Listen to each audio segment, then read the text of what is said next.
రాష్ట్ర వ్యాప్తంగా కాంగ్రెస్ ఆవిర్భావ దినోత్సవ వేడుకలు వైభవంగా జరిగాయి. గాంధీ భవన్లో జరిగిన వేడుకలకు పీసీసీ చీఫ్తో పాటు మంత్రులు హాజరయ్యారు. కేంద్ర ప్రభుత్వం పేదల కడుపు కొడుతుందని విమర్శించారు. కేటీఆర్ తన ఫ్రస్ట్రేషన్ పక్కన పెట్టి ముందు తన ఇంటి సమస్యను పరిష్కరించుకోవాలని సూచించారు మంత్రులు. ఇటు పీజేఆర్ వర్ధంతి సందర్భంగా ఘన నివాళులర్పించారు నేతలు.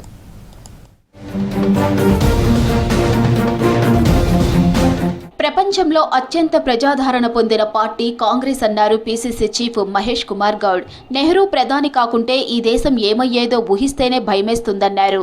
నెహ్రూ ముందు చూపే నేడు ఈ స్థితిలో ఉన్నామన్నారు మహేష్ గౌడ్. కాంగ్రెస్ పార్టీ యావత్ ప్రపంచంలో అతిపెద్ద చరిత్ర కలిగినటువంటి పార్టీ.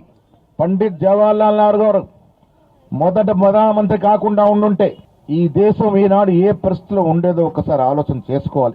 141వ జాతీయ కాంగ్రెస్ పార్టీ ఆవిర్భావ దినోత్సవ వేడుకలు వైభవంగా జరిగాయి. నాటి కాంగ్రెస్ త్యాగాలను గుర్తు చేసుకుంటూ నేతలు జెండా ఎగరేశారు. గాంధీ భవన్లో జరిగిన వేడుకలకు పీసీసీ చీఫ్ మహేష్ కుమార్ గౌడ్తో పాటు మంత్రులు పొన్నం, వివేక్ వెంకటస్వామి హాజరయ్యారు.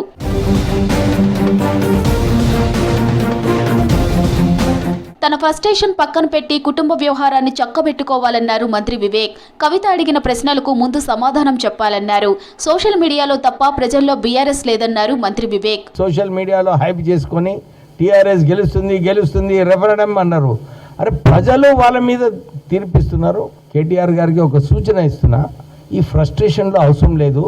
మీకు మీ సొంత కుటుంబ గొడవలు ఏదైతే నడుస్తున్నాయో, కవిత మీ మీద ఏదైతే విమర్శలు చేస్తున్నారో మీరు దానికి సరైన సమాధానం ఇవ్వండి. గ్రామీణ ప్రాంత ఆర్థిక వ్యవస్థ బాగుపడాలని మహాత్మా గాంధీ కోరుకున్నారన్నారు పొన్నం.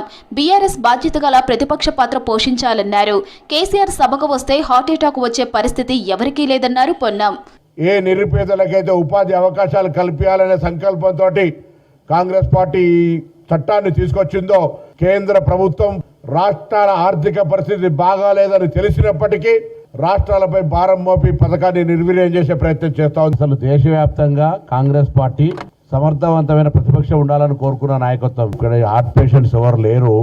ఏదో మాట్లాడగానే గుండెలాగుతాయి అనుకునేటువంటి వాళ్ళకు వాళ్ళు ఊహించుకుంటే పొరపాటు అయితే. నెహ్రూ, ఇందిరాగాంధీ విజన్ వల్లే దేశం నేడు ఈ స్థితిలో ఉందన్నారు మంత్రి అజారుద్దీన్. కేంద్ర ప్రభుత్వ వ్యతిరేక విధానాలపై పోరాడుతామన్నారు.